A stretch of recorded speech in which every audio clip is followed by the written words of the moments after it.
Hello and welcome again to Catholic Concern for Animals, another conversation on YouTube. This time we are delighted to welcome Kate and Gillian from Verify Humanity, who are here to talk about the bear bile trade, I have to say that properly, in Vietnam, and also the other work that they are involved in with Verify Humanity and what they do. So,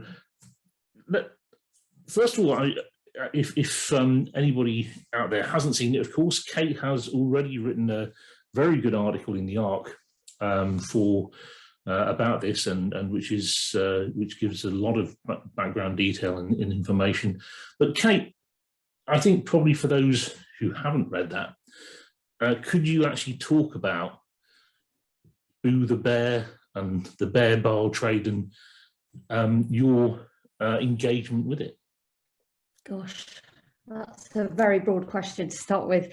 Well, Boo the Bear is basically an Asiatic black bear, and there are several other bears, 13 to be precise actually, although 3 have been rescued in Vietnam, which were discovered on an undercover case that I was doing as a conservation photographer whilst in Vietnam. Actually, I did go to Cambodia as well.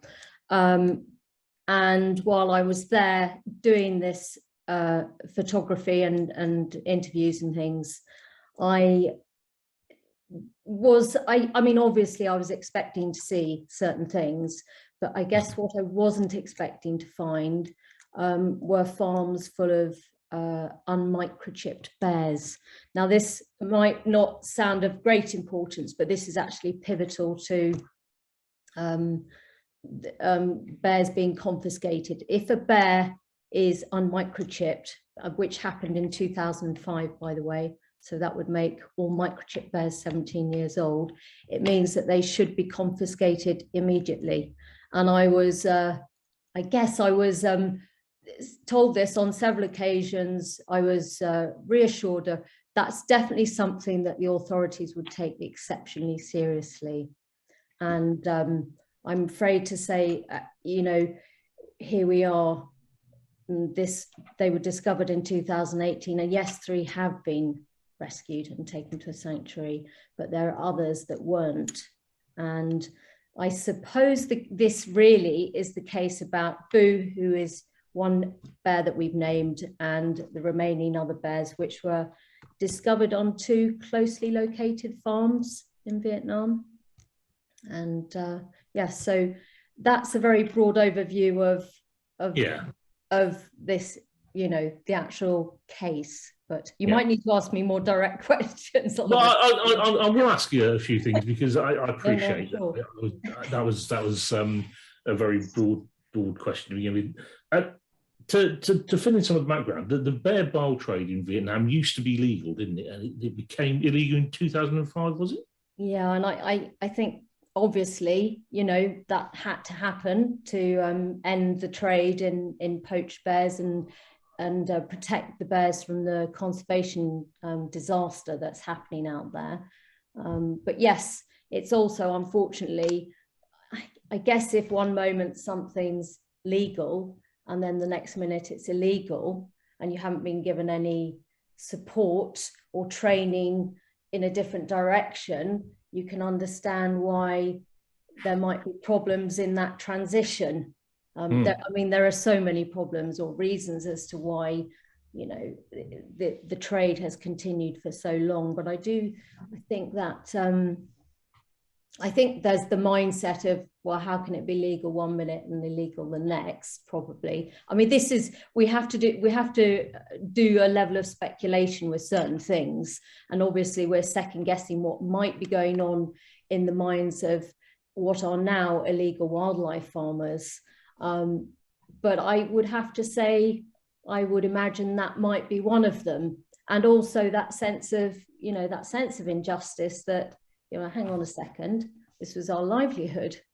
And now we've got to do what?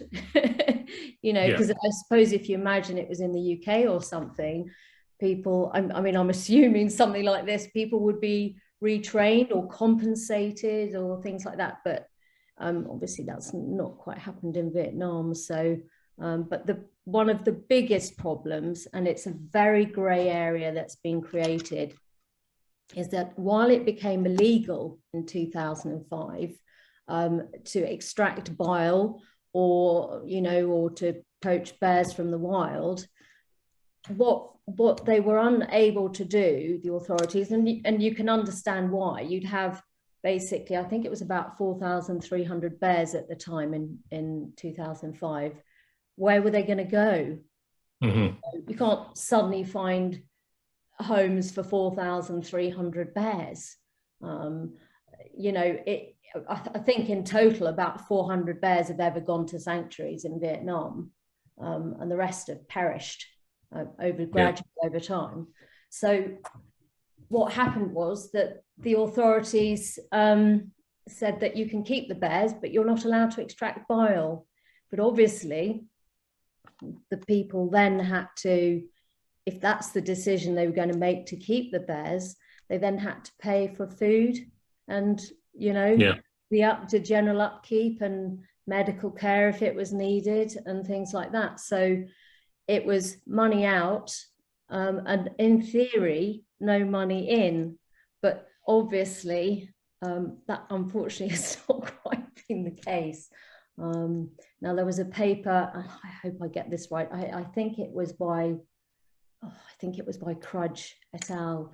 And it was, and it was a fantastic, I think it was by Free the Bears, I think. And it was, and it basically did lots of surveys, and it had so many detailed answers and questions, but it did ask farmers or illegal wildlife farmers at the time, how many of them actually continued to extract bile. So what would you think would be, what do you think the answer might be to that? I think probably quite a few. Yeah. It was 95%. Yeah. Shocking. And that now, I mean, despite the fact that the authorities, you know, have made this illegal, that this should not be going on. And you know, as you said about the microchip bears, these the non-microchip bears come from after 2005 and shouldn't be in captivity at all. Yes, exactly. Yes. And of course, you know, bear in mind that, you know, I use the word bear a lot, but bear in mind that obviously legal bears, well, if you call them legal bears, but the microchip bears are 17 years old. Now there's a big visual difference between a 17-year-old bear and a juvenile, let's say 2 or 3 years old. I mean, it's like with any species, you know, humans, you imagine saying, well, that 15-year-old bear looks, or that 15-year-old person looks the same as that 60-year-old person. I mean, you know, there's always differences, and you can obviously tell them quite easily. And actually, when I was in Vietnam, I had a very interesting couple of days. Oh no, actually, I think it was Cambodia. Actually, I had an interesting few days with a vet out there who specialised in bear retrievals, and she was saying that once you get to 5 years old, it then starts becoming quite hard to discern whether a bear is 5 or 10. So it's an interesting cutoff point. And she said one of the things, and I wouldn't be able to, I wouldn't be able to tell enough from my knowledge, but she said that it's something to do with the shape of the ears. I guess maybe they start drooping or something to do with the ear shape or where they're positioned on the head.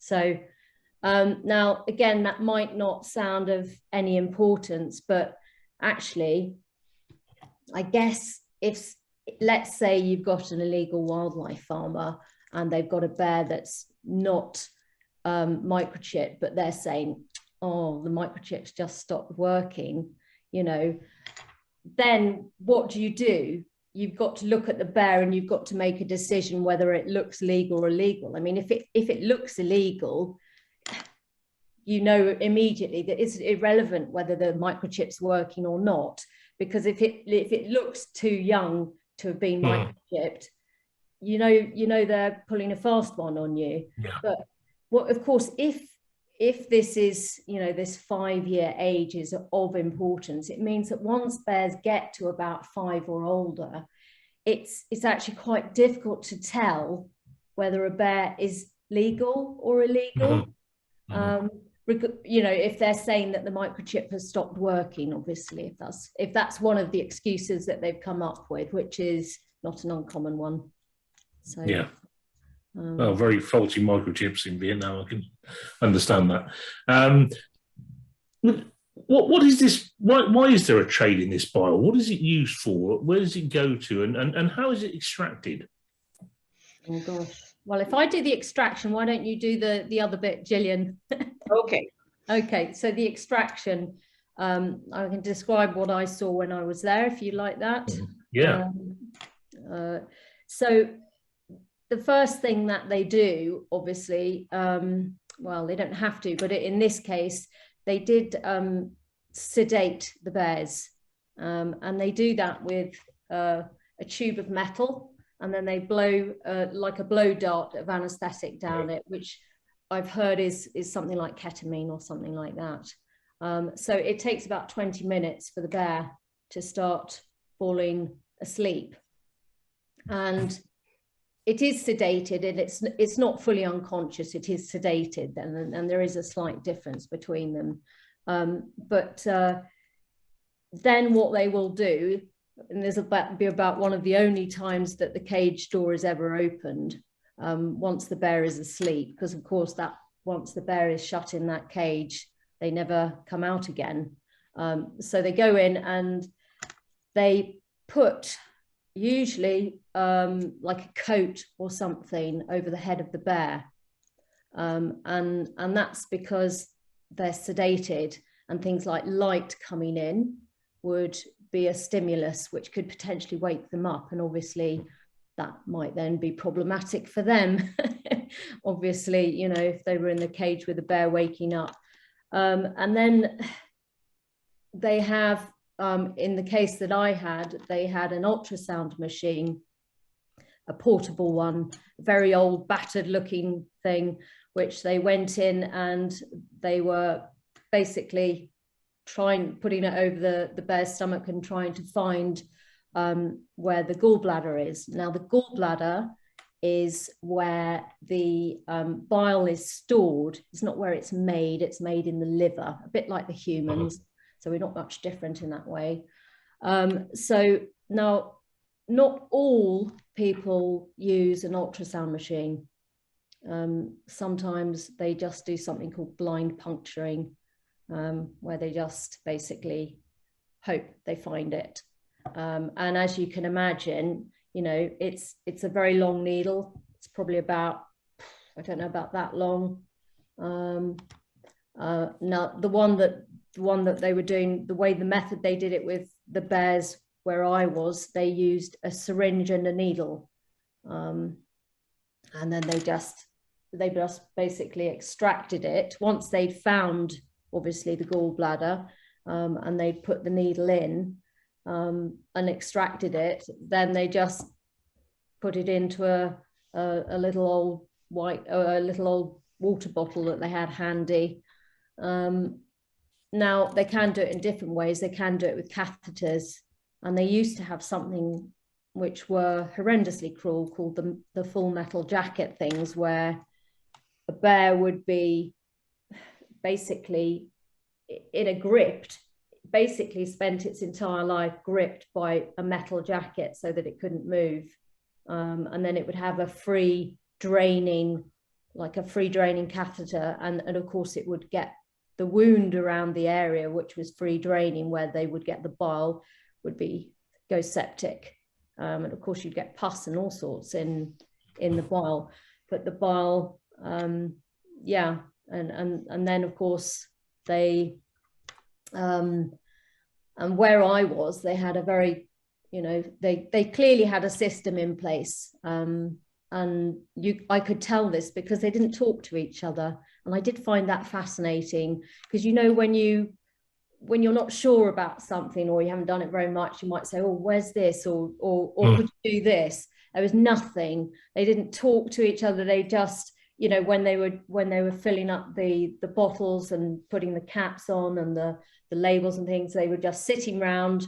You know, one of them was smoking while they were doing it, and I'm just thinking, wow, not very hygienic, but there we go. So yeah, no, I found that it was just a little tiny aside, but it, again, there's indications when you do things like that, that you do it often, because you're not communicating, you know where everything is, and you know who's doing what. It wasn't like, oh, can you do this, or I'll do this. It was everyone set up, they knew exactly what they were doing. So that implies, you know, the repeated pattern of constantly doing it. They knew what they were doing because they'd done it so many times. Yeah, and I think also, and another thing that was interesting was the fact that they put little labels on the bottles. Now, they all look the same. They're all little glass bottles like this. And whenever you see these in Vietnam, they're always the same. There's always might be a slight variation, but not much. And again, just a little interesting side thing. You wouldn't put labels on it if it was for your own consumption in the family, which implies that it was for commercial use.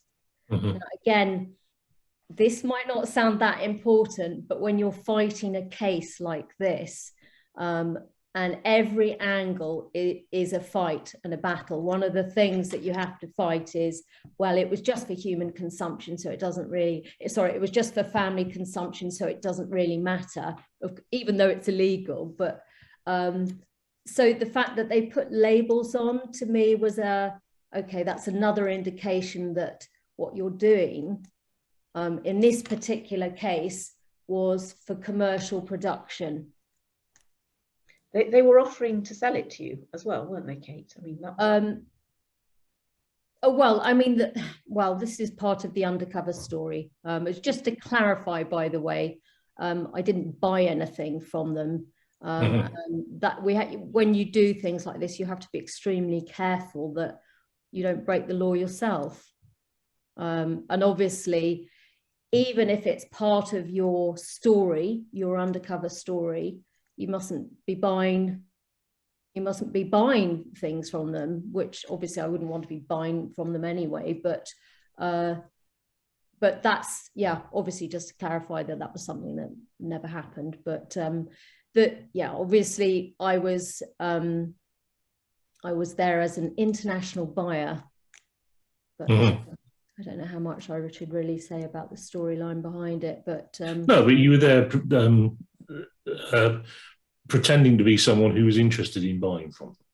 Yeah, and I think what they were hoping was that they would have a large future supplier in the UK.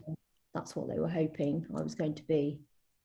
And does bile, is UK a market for the bile?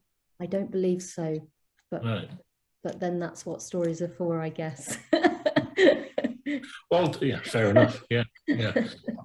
So where does this stuff go to, and what's it used for, Gillian?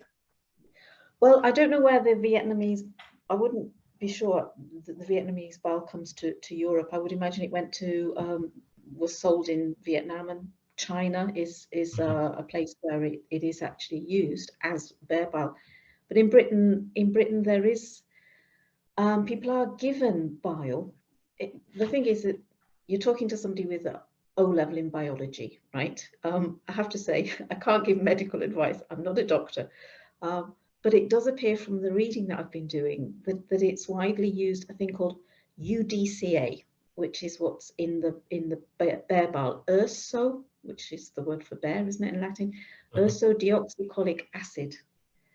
And that's used in a range of medicines.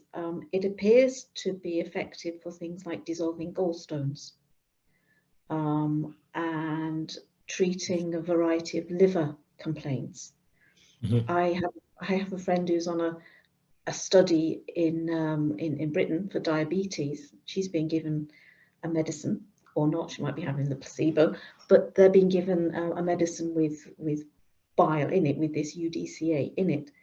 Now, it's commonly being derived, I think, and the USA as well, they use it from, you can get it from cows, you can get it from slaughterhouses, you can get it from the gallbladders of the cows that are being killed, which is not something that I would want, or that our group, Verify Humanity, wouldn't really want. We wouldn't want to be given anything from a cow either.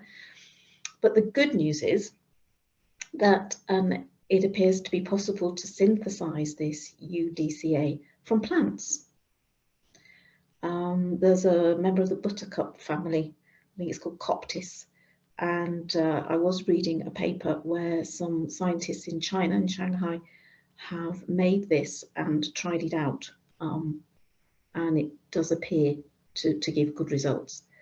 So that's the excellent news. The usefulness of the bear bile. You don't have to.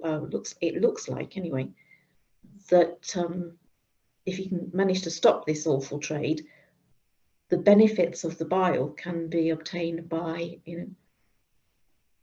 by synthesizing plants. So pharmaceuticals is the main market. Are there any other market uses out there, or is it? It's used in cosmetics and all kinds of things, isn't it, Kate? Well, I think the problem is, the thing about farming is obviously people start farming to make things easier, and obviously with things like bears, it's to make things safer, and obviously, and you can get production, but you can make something more efficient by farming. But I think the problem with farming is oh gosh, sorry, I forgot where we were going. What was the question now? What are the other uses of it? Oh yeah, well, the other uses of bile, it can be used for things like reducing fevers, reducing swelling, and reducing pain. But of course, you can use things like aspirin.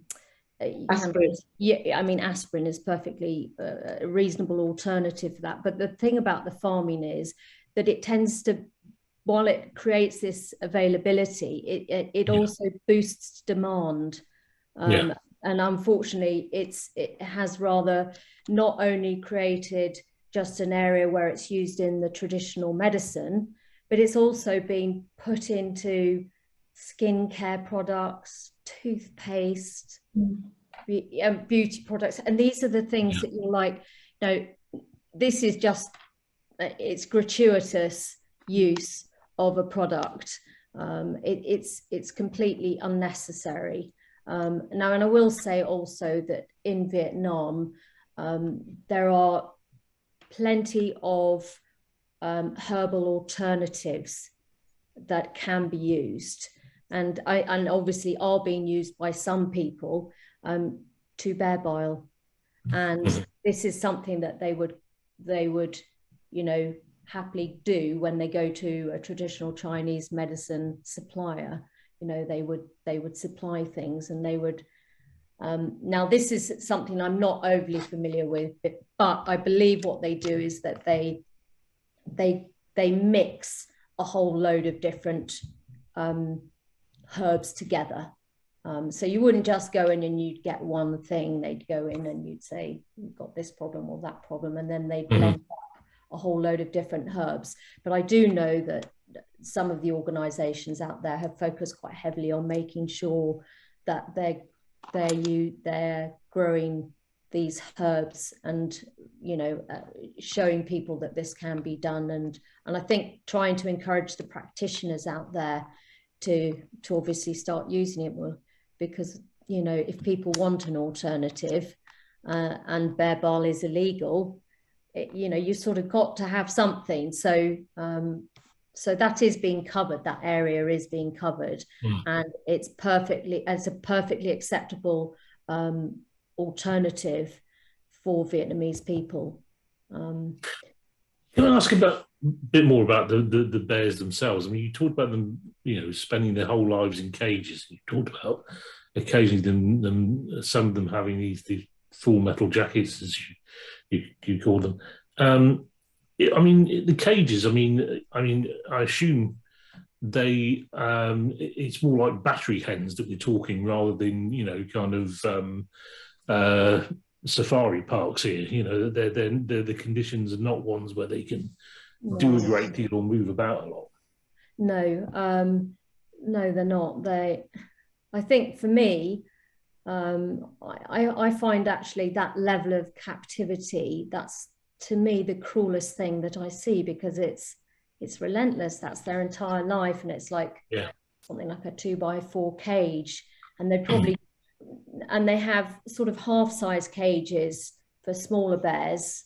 And on one of the bears on the farm, farm one that I went to, they had a 7-month-old cub. And I have to say, it was just hot. I mean, it's just heartbreaking when you see them, because actually they are pretty lovely, gentle, passive creatures. And I think that's one of the reasons. And actually, the vet actually said to me out there, that's one of the reasons that they are used, apart from the high level of the ursodeoxycholic acid. It's their nature. They are lovely. And this little cub out there, I mean, just absolutely desperate for human contact, even though obviously the humans have put them in these cages, and just sticking its paw out, and it just, I don't know, and just it's heartbreaking. But yes, I think the captivity is, battery hens, I think, is probably right. I think that sort of covers it. Yeah. And how long do Asiatic bears live? Oh, well, I think that might depend on their environment. Well, fair enough. How long do the ones in captivity tend to live? Well, there's captivity. So if you're talking about a farm captivity, I mean, if you're lucky, I suppose it could be 15 years, but it could be something as little as 7 years. And I've seen different studies on this saying different things. But if they were in, you would, I suppose, call a sanctuary captivity, but bear in mind they can never be let back out into the wild again, just because they are not able to survive in the wild. They're not, and also quite traumatized after what's happened to them. But so in a sanctuary, I guess they would live longer. They could live 20, 25 years, and if you're very lucky somewhere, they might live 30 and even 35 years. So you've got quite a broad range. But I mean, obviously the procedure that they do by sticking these needles in, I think what I failed to probably say is that obviously, when you're doing an operation, if you were going to the hospital, they would shave off your hair and they would sanitize the area. Of course, you get none of that. And these farms, they're filthy, they're disgusting, they stink, they're putrid. And even if all the mess is washed away, you can see this orange grime that's just built up under the cages. It's just disgusting. So it's a very unhygienic environment. So obviously you're going to, if you've got somebody prodding and poking them more for bile, obviously they're going to die more quickly. And the other thing, which is an obvious thing, there aren't any training courses out there.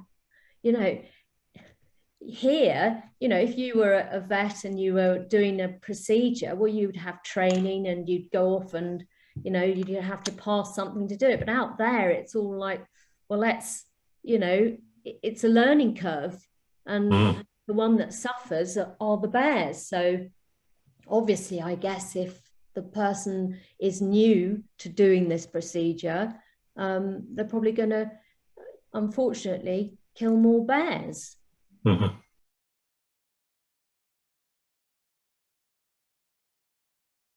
As I was saying, from what you said, Kate, the kind of lifespan of these bears who are kept for the trade is 15 years. And yet no new bears should have been brought into the trade for 17 years. So in that case, they should all be dead. Sorry, I'm smiling because yes, obviously that's yeah. And the second thing, so I mean, I assume everybody in the trade and the authorities know this. Well, I mean, again, I can't second guess what they're thinking, but I mean, well, in theory, yes, you know. But yeah. And the second thing which strikes me about this is that you have these bears living these lives in these cages for 15 years without, I mean, just stuck there, well, their whole lives. That's all they know. I mean, assuming they only live 15, I mean, they might live a lot longer than that, but yeah. So yes, they might be in captivity. You never know, they might be in captivity in those cages for 20, 25 years. Yeah. I mean, I don't know whether to say that's a good or, worst case scenario. It's living that long in such a confined space. So when I say I came away feeling most traumatized, and what was it about? It was about that. It was, farm one was, pretty dingy. It was, and also, you can't get from photos the fact that it's so hot and humid and there's no ventilation whatsoever. And these bears, obviously these Asiatic black bears, which don't know whether people have seen pictures of them, but they've got long, black, glossy, shaggy hair. And you're thinking, can you imagine wearing that in those sort of conditions? I mean, I was struggling to operate, just in a t-shirt and admittedly not used to it, but I just think, wow, that is cruelty taken to such an extreme. And that doesn't even start going into things like their food and things like that. Yeah, absolutely.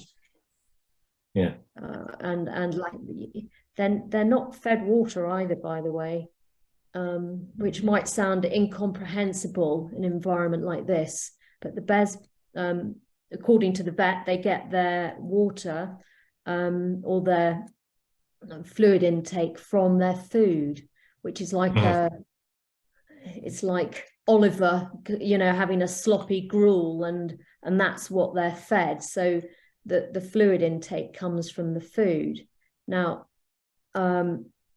another really awful fact is that because obviously there's been changes in, people buying and things like that, and therefore the price of bile, as the price of bile drops, what do? I mean, it's like any household here in the UK. Well, prices of fuel are going up. We're trying to save money. Well, they do the same with the bears.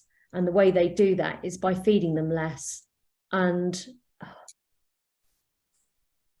I'll see if I can find that statistic or recall it. It's a horrific amount that the food reduction is absolutely enormous. What has happened due to the prices dropping in bile, which means not only are they hungry, stroke starving, but it reduces their fluid intake. So you're hitting those bears from two different angles, and this apparently is something that the farmers know. A hungry stroke starving bear is going to produce more bile. Yeah. So they keep them on the edge of starvation. It works in their favor. Yeah. Well, I have to say you have achieved a first for me on our conversations, in that I found a lot of that very uncomfortable to listen to, and I hope you lot out there did as well. I think the idea of keeping any creature, and I realise that in farm conditions throughout the world, creatures are kept in horrendous conditions, but that was, to keep something of the intelligence and the empathy of a bear in those kind of conditions is absolutely disgraceful. Chris, would you like to come in at this point and add anything? Well, I would, and I'll just start by agreeing with you that the situation as described by Kate and Gillian is appalling. It's just another, I'm afraid, example of human disgraceful treatment of animals in the world. It's an appalling example of how these animals are cruelly kept in cages, just so that humans can make profit out of them. And it's just totally unacceptable. Now, it seems to me, if I'm understanding the situation in Vietnam correctly, is that this has been identified by the fact that it's been made illegal. Though what we have here is a fact that something has been made illegal, but continues to be done. Now, I think Kate mentioned early on that, you know, when something is made illegal, whatever it is, there's usually a transition of time, or leading up to the legislation, there is plenty of discussion and warning about what is to come. You know, whatever it is that's going to affect people, that suddenly an activity that was legal is now illegal. But it appears here that the enforcement is totally not working for whatever reason. Now, again, I'm aware of examples not only in the animal welfare world, but in others where a law is passed and the enforcement of that law is lacking, to say the least. And this is a classic example of that. The enforcement, you know, it's no point actually in passing any law anyway if you don't enforce it. It's, you know, it's just a piece of paper that, you know, X, Y cannot be done anymore. But if nothing is done to ensure X, Y is not done, then it will continue. And this is what we seem to be seeing here with this appalling, cruel activity. And I think what Gillian and Kate have done by the conversation so far is probably very, very lucidly actually explain in detail what this so-called farming is doing for these bears, what appalling conditions they live in, how they're kept, as you think you use the expression, at the point of starvation, because that produces more of the illegal quantity of bile that the farmers are trying to do. And it's just appalling, and it's one of those activities that absolutely 100% unequivocally Catholic Concern for Animals will oppose in whatever way we can. Obviously part of our opposition is by giving this platform today for Gillian and Kate to explain the situation, but we will do whatever we can to support the activity being ended in reality, not just in the legislature where you pass a law and hopefully it doesn't stop. It's the politicians have done. You could actually argue the politicians have done their job.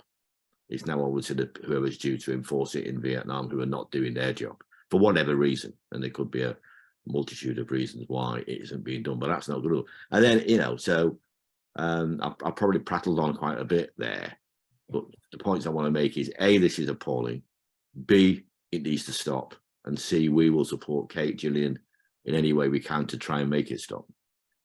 Which we're very grateful, actually. Well, that leads on to the next point, which is what can be done, what needs to be done.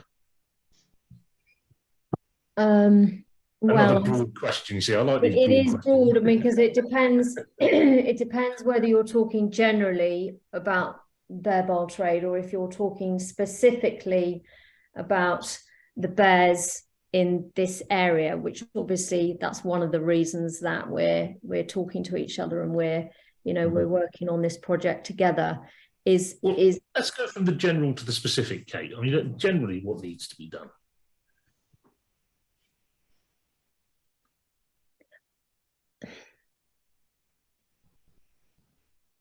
Gosh, I mean, it's looking at some of the problems. I mean, the problem is you know, is making the authorities enforce their own laws.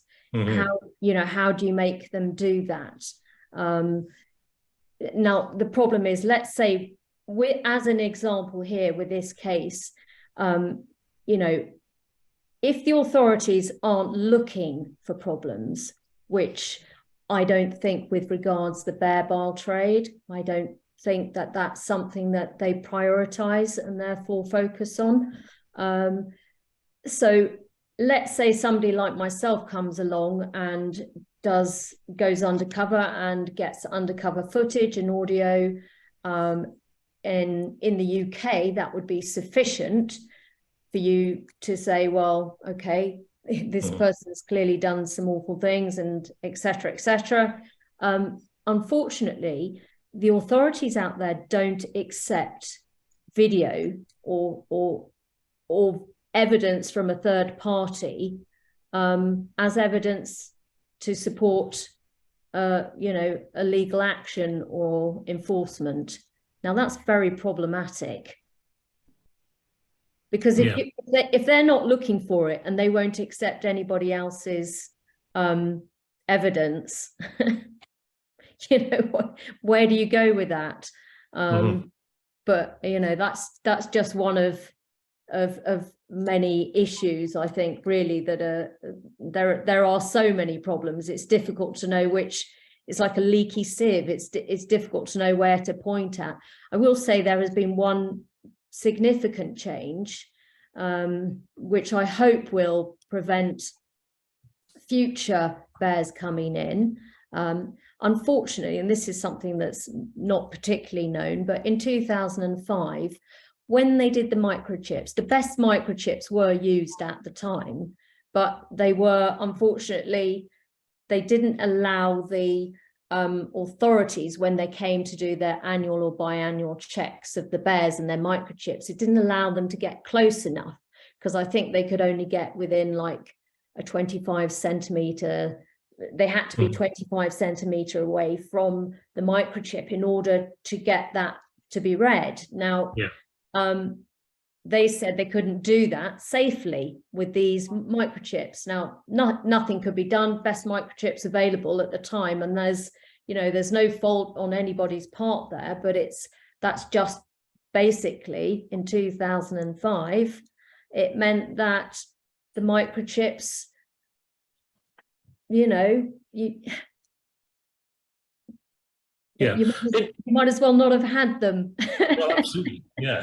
I mean, what about the trade itself? I mean, pharmaceuticals. I mean, some of those pharmaceuticals are used in this country. Can we not do more to highlight which pharmaceuticals are using this bile, and you know, encouraging the pharmaceutical companies to change their practices? I think, sorry, I'm just going to have to finish off what I was saying, because when I did this interview, I was specifically made sure that if I talked about this or had information on this, I made sure that I talked fully about what had happened. So basically now these microchips have been replaced with ones that are now readable from 35 centimeters. And therefore, in theory now, that should act as a deterrent from new bears being filtered from the wild into the farms. So sorry to just That's okay. I understand that. Otherwise I'll get wrapped over the knuckles. So pharmaceuticals, well, I think the focus is, and a lot of attention has been paid on making sure that the traditional medicine that is used in Vietnam, and they use a mix of both, by the way, but the medicine that they use is already been replaced, and a lot of effort has gone into it, to promoting the herbal alternatives that, you know, both, you know, by the organizations out there, but also by the, you know, the people that are responsible for, you know, selling them. So I mean, I think that is I don't know. I mean, I would say, you know, when Gillian was talking about the synthetic herbal alternatives, which we would be fully behind, we're not behind. We don't support any form of synthetic alternative that's come from any other animal, because obviously you're then just replacing one cruelty in one animal to another cruelty in a different animal. But, you know, when that comes to fruition, I think that would be, you know, a wonderful alternative to people, maybe potentially the younger generation who are less bothered about the traditional element of the of medicines, because obviously people use bile or they use the herbal alternatives for different reasons, and some of them will be just, you know, well, it's what my mum did and it's what I'm going to do and I'm used to it, but it's also, you know, it's part of their culture. Yeah. And so us coming in and saying, well, you've got to use what we're using, you know, it might work because they have a mix, but it might not work. I don't have the data on that, so I wouldn't be able to tell you, but I don't see at this point, if there is an alternative like that, and if it's promoted properly in the right way, that might well be a good alternative to what's going on. So let's talk about the area. Sorry. No, just to say, I think it's interesting that the research on plants is really taking place in China, which is, you know, the home of traditional medicine, and it's Chinese scientists seem to be leading that. So that, I think that's very helpful, personally. Yeah, absolutely. Yeah. So let's talk about the area where you looked at these bears, where you found Boo. What enables the farmers to continue what they're doing in those areas? Okay, well, this is where it gets a lot more tricky and a lot more sensitive. This is not something that I was aware of when I went and did this. I had heard nothing about it, and I understand why I'd heard nothing about it. But the first thing I noticed when I walked in to the house was basically a painting, a religious painting, and I spoke to the translator and I said, oh, that, you know, looks quite impressive, and I said, what does, you know, what is that, what does that, you know, has that got any significance? And he said, oh, they're Catholic. And I said, oh, okay, and I dismissed it because it's a, you know, to me, of absolutely no relevance whatsoever. Mm-hmm. However, it wasn't until later that I found out that, you know, these criminal minorities in these Catholic communities, if it happens to be in these Catholic communities, it is far less likely that the law is going to be enforced. Now, and this is where we have to speculate, isn't it, Gillian? Because we've talked, you know, in great depth about this. But what does happen is, and that is very interesting, is obviously of massive concern, is that despite them being a criminal minority, if the authorities come in to confiscate the bears, which are illegal, the community will riot and potentially block off the roads and prevent people coming in. In the case with Boo, there were 2 women in a car coming to help with this process, and they had bricks thrown at them in the car, and they were surrounded by a very large group of people who were waiting for them. So they were obviously quite terrified. The people were talking about setting fire to them in the car. And then they said that they would try and hold them hostage in the church. Now, that is a very terrifying thing to experience. And that was despite the fact that there were 10 people in authority there from the Forest Protection Department, I think, and possibly the local police.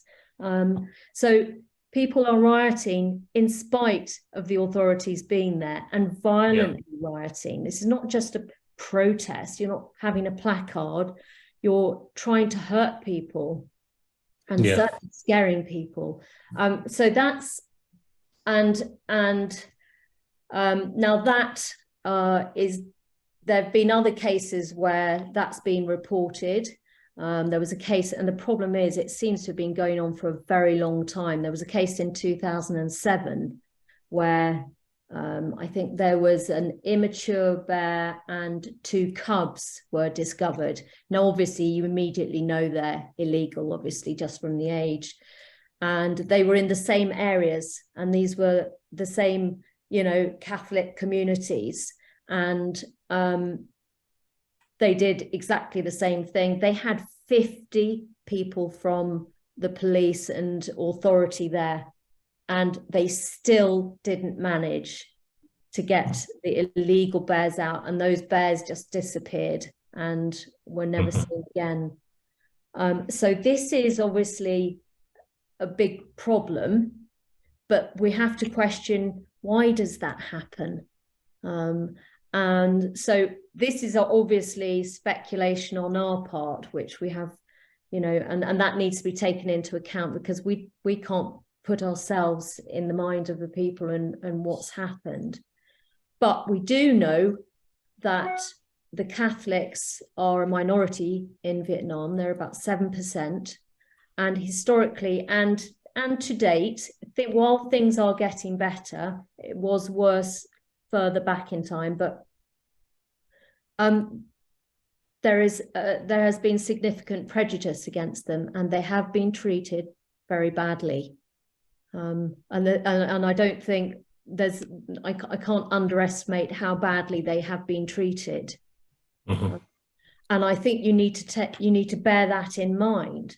You know, if you've got a community who are in an area where they have gone from being 7% to some, and I'm going to get this wrong, but it's something like 47% or something. So they've gone from, or even over 50%, but they're around the 50% mark of the population would be Catholic.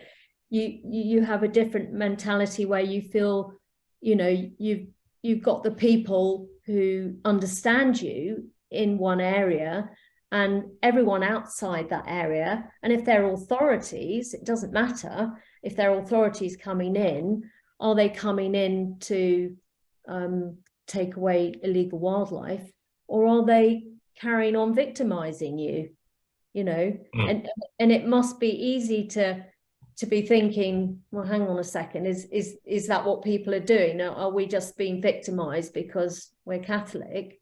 And for many people in this community, this will have been a historic practice which has been going on a long time, and relatively recently has been made illegal with the authorities clamping down on it. So 20 years ago, the authorities wouldn't have cared who was taking on this practice.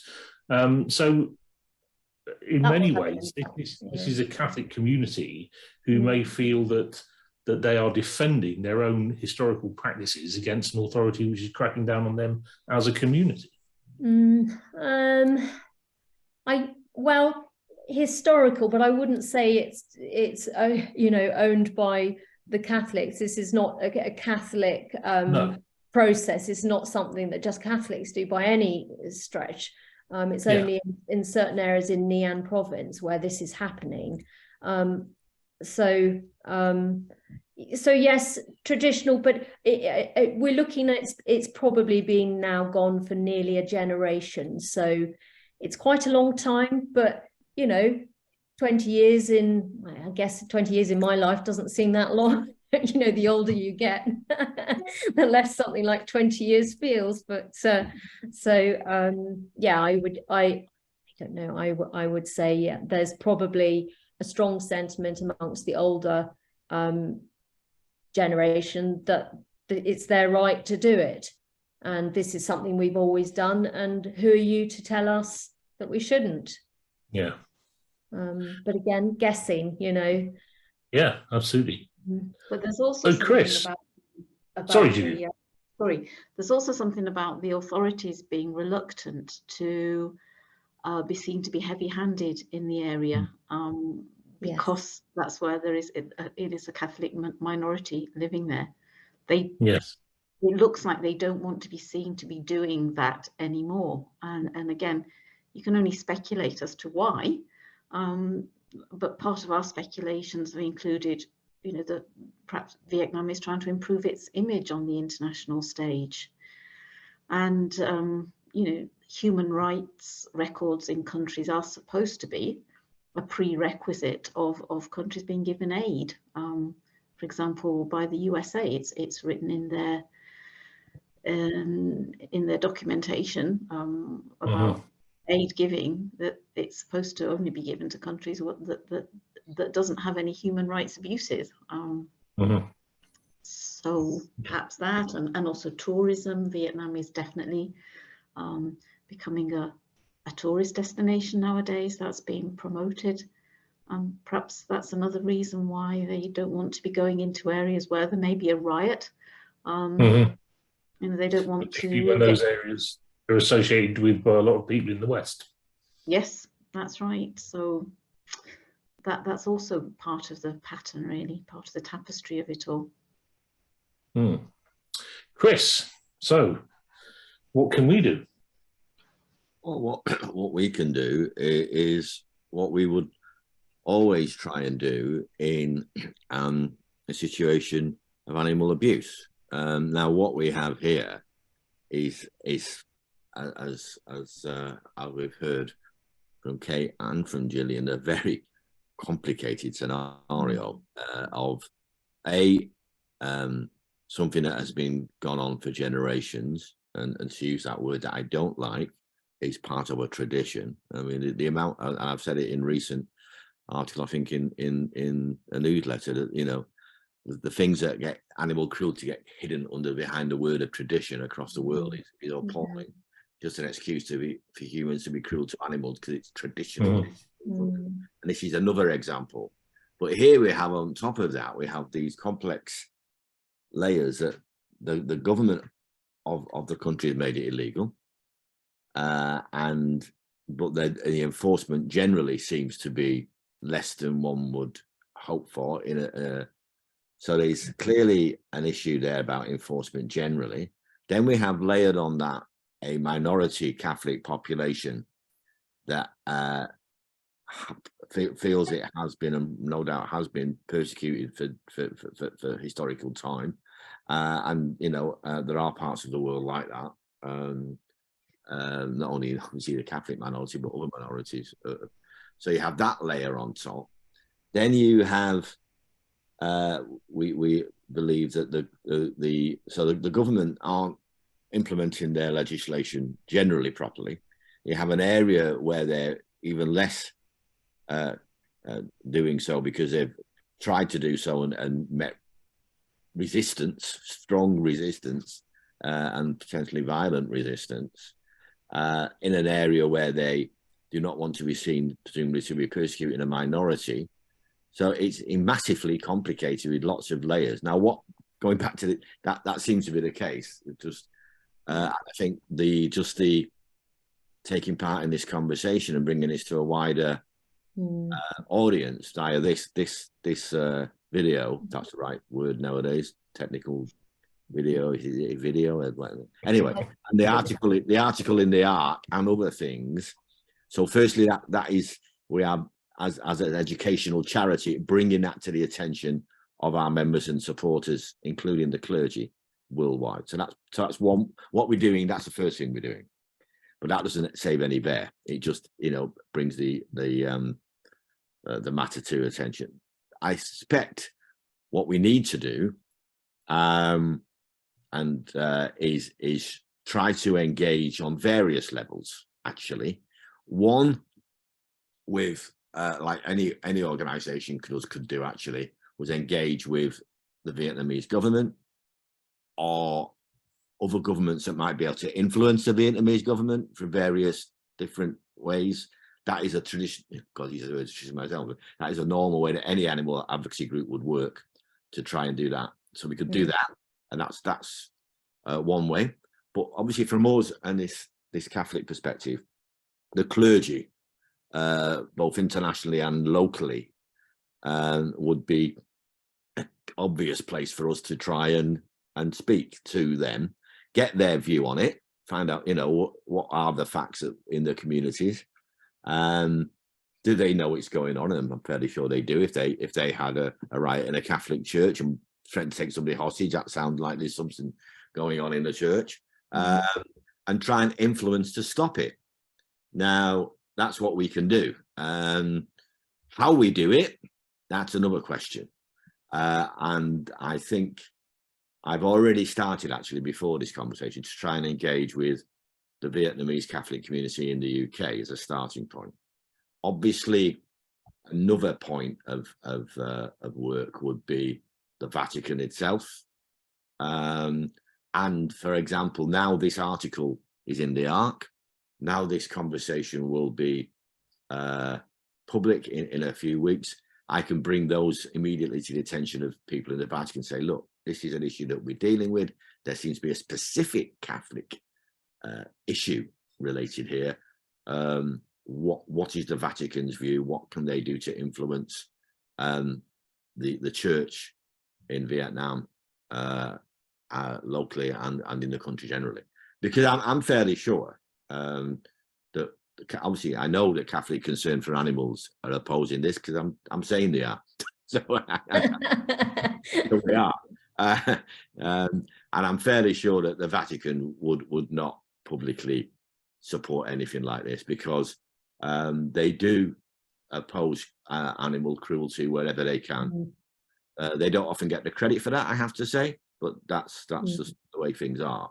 But you know, keeping bears in cages and metal jackets to extract bile would not be something I suspect, we should speak for him, that Pope Francis would support, for example. Well, the metal jackets are illegal in Vietnam, and in theory, there shouldn't be any of those.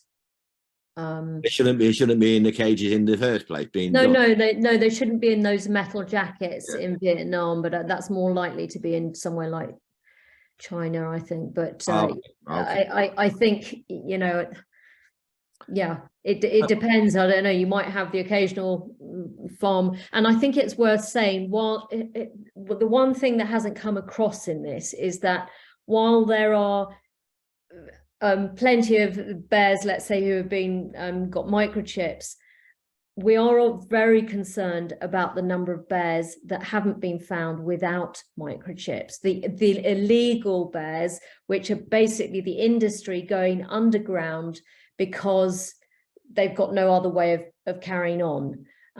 So, you know, this is really. Yeah. So try and answer the question, and I think I've tried to answer the question already, but I'll try again, is that point one, we oppose it. Point two, we will do all we can to try and end it. Now, that is an ambition, but we've got other ambitious projects like trying to end bullfighting in Catholic countries. That's ambitious as well. So, you know, we're not short of our ambition. Whether we actually can fulfill these ambitions is another thing. But we will do what we can. The start of it, and I think Gillian and Kate and I have mentioned it before when we discussed previously, the start of it is to get the message out into the Catholic communities via ourselves that we oppose it, and this is an important issue for us. That we do by the articles, by this interview, and by other means. I have, as I said, tried to contact the Vietnamese clergy working in the UK, and I'm trying to do that. And I've actually indicated to them I want to talk to them about it, and I may even be considering going to Vietnam myself next year if we can get that trip arranged, and it would be of value. So that's obviously another thing, you know, just going over there and landing at the airport and going to a hotel and chatting to a few people. We got to see that the trip would be worthwhile, and we can do some good whilst we're there. I suspect it's a multi-layered approach, and And I think the Vatican could be obviously important in here if they put some message out, either internally or externally, on this issue. Would be a positive move forward. Now, I must give a caveat to that, because even if, and I use this example all the time, and I've just mentioned bullfighting, even if the Vatican and the Pope say something opposing something in a Catholic community, doesn't matter, it automatically ends. The fact that the Pope gives an edict on something doesn't mean that immediately translates into action on the ground. But clearly it would be a very positive move if we could get something from the head of the church and from the Vatican. So that's a long-winded answer to what I think is a complicated problem. And certainly, I suspect we'll need multi-layered approach. Does that help answer the question? Yeah, well, to summarise then, we cannot guarantee success, but we can guarantee our support for what that's worth. And let's hope it's worth something. Worth a lot. It is worth a lot. Yeah, thank you for that, Kate. We're very grateful. Is there anything else that you want to discuss and talk about? Because I'm aware that time's getting on. And we do want people with, and I'm very often told that my son's generations have very short attention spans. We do want people to actually see this through to the end. But is there anything else that you want to discuss and talk about at this stage with respect to Boo and the other bears out there? I feel that we've covered an awful lot, to be honest. I feel we've been pretty comprehensive. So no is probably the answer. I think the questions have been great, and I've been nudged into the right direction and answered the right things, I feel. Well, that's very kind of you. You're far too broad in many respects, perhaps, but yeah, thanks for that. Gillian, is there anything you want to add? No, just to say thank you. It's been a very good interview, and we're extremely grateful for the support that we've been given by you. I think from what we've heard from the two of you and the conditions these bears endure, I can't see how we would do anything else than give you our full support. Chris, do you want to wind up with anything? Not only to say thank you Yes. to both Kate and Gillian for bringing this to our attention, and the fact that there's a particular Catholic angle to it, a Catholic dimension to it. And I hope what we've been doing together ahead of this interview, the article with things, this interview, and going on, we can make a difference and try and alleviate some of this horrendous suffering of these bears going forward. And we will continue this in 2023. Lovely. Thank Right. you. Fantastic news. I think that brings to an end another of our conversations, one which has been more difficult to listen to than most, but I hope you've found that enlightening and important. And I would add that if any of you out there are in a position to help with bringing this trade to an end in particularly Catholic areas of Vietnam, then please get in touch with us, and we'd be happy to work with you. And I hope that many of you will see again on our next YouTube conversation. Thank you.